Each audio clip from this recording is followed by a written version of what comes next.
I never thought that I would be sitting here saying that I overheard the weirdest at work. I think about now 2 weeks, maybe about a week ago, I'd say.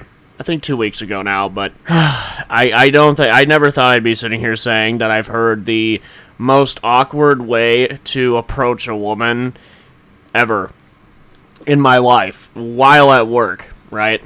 So, it is me, Sacred G. How are y'all doing? I hope you guys are doing pretty damn good. I'm doing alright. Just been trying to, focus on getting a car. I have my own goals I need to get out of the way, which is why I have not had any time to make videos, but once everything gets going, I think content will be able to flow pretty smoothly. So, I have a story and hopefully a lesson that I learned too. It's not that I just learned it, but it helped reassure why you never do this. So, about, like I said, maybe about a week ago. I don't even remember when this happened. I know it was recently. It was either about 2 weeks to a week ago. Can't figure out which one. It was either last week or the week before. This dude, and I call him a Mormon guy because this guy's really strange to me. I haven't talked to him personally, but from the way he acts, I just can't help but get a weird vibe around him, so I never talk to him. And he doesn't talk to us either, so. Anywho, we work in this paint booth, right? It's its own, to describe it best, it's its own, separate room. It's a little building, let's say. A better example. It's a little building, and it has its own door, and it's it literally, where the booth is shaped exactly like a building, like a very small building, right? And it's for, coating, or for where we spray the coating on circuit boards, which is what I do. And I was sitting there, or actually to give context, there's this intern, she's very pretty, very smart, that works there, and I talked to her because she comes in to learn how to do certain things at that place, so, whatever. She came in, was asking us how to do these. I was showing her the unmasking process, and after, I think she was done, this guy comes in, that Mormon guy I was talking about, and the reason I call him Mormon is because he, word for word, stereotypically, or not stereotypically, but looks like a stereotypic Mormon, dresses nice, blonde hair, all that bullshit, right? And you just, I don't know, just the vibe he gives off is just Mormon, and I don't care what you believe in, but I do most of the Mormons I've met in my life have been either really weird, which kind of skewered my vision, not all the way, but it kind of made me look at the Mormon religion a little differently, because I think you just end up, if you have kids and you're in that religion, you end up fucking them up, in my own opinion. And so this guy comes in, right, and he asks my brother, because we work together, if there was, a certain type of coating, because he needed it, or whatever, because he was going to, I think, spray a board, and he was asking him, hey, do you have this in here? And we were like, no. And this booth, is very small, okay? Even if, you're trying to focus on your work, if somebody starts talking, you can hear the fucking conversation, unless they really lower their voice, which wasn't the case here. This motherfucker decides to introduce himself, and this is the way my brother describes this is that, because we talked about it after, it was one of the weirdest things ever, and this guy thinks, that opening up by talking, having a one-sided conversation, right, is a good way to approach a woman. And especially if you're trying to, and especially at work, you're trying to be, professional, and you're not trying to draw, that sort of attention on yourself, and all that stuff.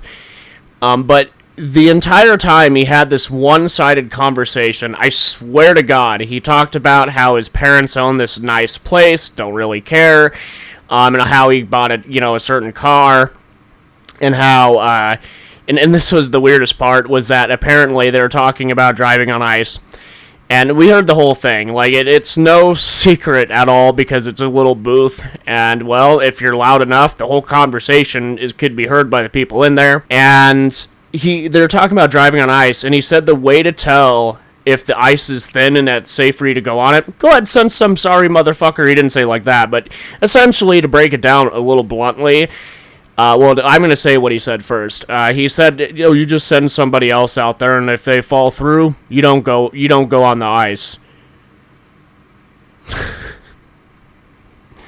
So you're telling me that you're going to use somebody else and have them risk their own life just so you could take your retarded car on the ice? And I wasn't jealous that and the thing too, this is the other weird part, and he looked at my brother like he stole his girl. Like he was like, oh, look at me, I could talk to women too. No, you can't, because if this wasn't a club, she would have probably told you to fuck off. Because I don't think anybody, and not just women, but I don't think anybody likes it being introduced to somebody by them having a very selfish type of one-sided conversation. And it was weird. It was very weird. And then after that, like, what we talked about is that it seemed like, and word for word, it seemed like he was just getting to know her. He asked to carpool. Like, there's nothing wrong with that. But the way he did it kind of made us all three. There's three of us. Me and my brother and a friend of ours. And we all three were like, that is the weirdest shit ever. And we even made fun of that after he left, because the way he was trying to do it made it seem like that he was trying to get with her before she left, because this coming week is her last week here, hurrah, whatever. And, nothing bad against her. She's very nice, but it's besides the point. Yeah, this dude decided to have a one-sided conversation and then ask to carpool. After telling her that, oh, you just send somebody else out on the ice, and if they fall through and die of hypothermia, oh, okay. That sounds so fucked up. Like, that doesn't sound like something a normal person would actually conversate about. That just seems like somebody who has zero social skills and somebody who's never talked to a woman at all.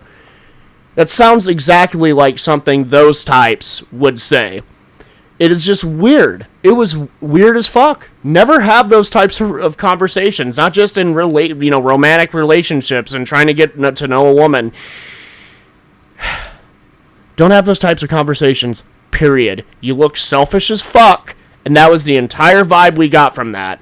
And you know what? I believe, I am in my right to believe that I think that was selfish.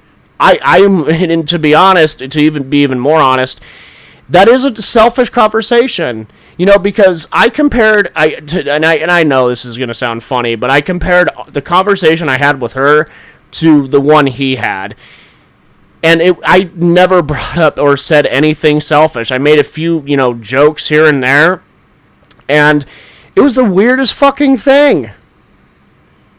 It was the weirdest shit ever, man. Like, I don't know. Like, the whole time I heard, something told me to listen. I don't know why, but I don't usually eavesdrop. But that time, something told me to listen in hone in on the conversation. Because, first of all, I could hear it anyways. Second of all, it was weird as fuck. Don't talk about having somebody risk their life and then, have the balls to ask, oh, do you want to hang out? I just killed somebody. I just killed somebody. Do you want to carpool? His body's still in the car. It might stunk a little, but you want to carpool? I know it's not exactly like that terrible, but at the same time, it's like, why would you think opening up a conversation about some of the things that you don't even own yourself, you're bragging about your heritage, which is just fucking weird. It was just a brag fest. You never open a conversation bragging. You don't even brag about things that you have. You need to show it and not tell it. At least in this case, because this ain't fucking story writing. This is real life, and you're trying to talk yourself up. You better fucking be prepared to prove it. I think it's fucking ridiculous that some guys think that you can have a one-sided conversation with somebody, no matter who it is, and think that, you're the shit. And it's like, no. And the fact he looked at my brother like he just stole his girl or whatever the hell, it was so weird.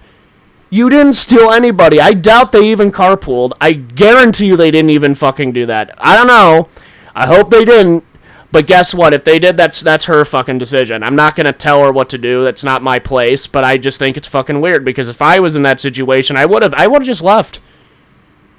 You know, and responses she was giving seemed faker than the replies she gave me. And you can tell after having a conversation, like, oh, ha ha ha ha, you know, fake laughing, and that's so obvious. It was just the most awkward thing ever.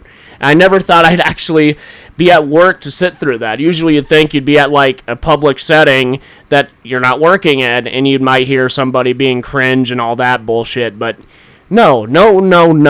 You never have a conversation starting out bragging about something that you didn't achieve.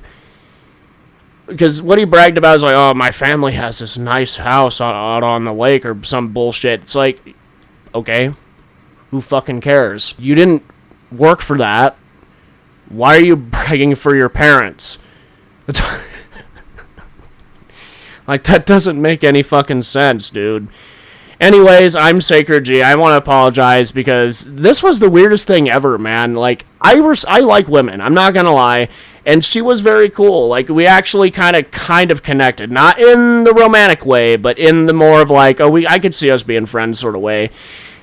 And I don't know. I just felt that this dude was super weird. I've had, like, several weird encounters with him. Like, for an example, I walk past him, and sometimes he turns around to grab something, so I walk behind him, right? Most of the times, he's not even grabbing anything or turning around, like, really quick, like he's super busy. But every time I walk behind him, that's when he turns around. It's like he's waiting for me to walk behind him so he could turn around. Then he's like, excuse me. And I don't say shit to him. I don't give him any form of a reaction. I don't even give him the slightest bit of attention. Besides, I've called him a weird fuck before. Because he fucking is. I mean, there's no other way to describe that besides you're weird and you have a lot to work on before you even think about, and at least in my opinion, before you even think about getting a girlfriend. Especially if you're going to open up conversations by showing how much of a selfish faggot or prick you are. Sorry, I'm getting worked up. This really pissed me off. I don't like seeing it, don't like hearing it. I'm sorry for dropping that word, but you know what? I wasn't using it in the way, in a homophobic way, so yeah, fuck those types of people, bro. If you don't brag, and the only time you brag is when it's necessary. It's not bad to brag, but don't fucking do it to look cool. Ever. Because most of the times the people that do that never have anything to show for it. At least from, in my experience, people brag and then they ask them about what it is they brag about and they can't even fucking show it. So, I don't know. Weird shit. Hope you guys, let me know if you guys have something similar or even weirder in the comments. I would like to know. Anyways, thanks you so much for watching, and I'll see you guys in the next motherfucking video. See ya. Bye.